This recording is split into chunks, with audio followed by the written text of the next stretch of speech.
Ujú.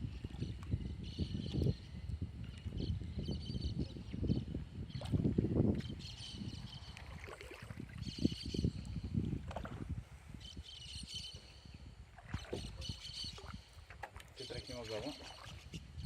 No.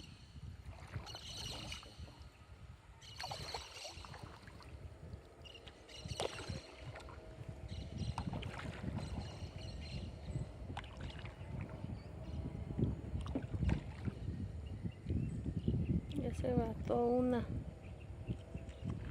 dos, tres. Vamos a ver hasta cuánto.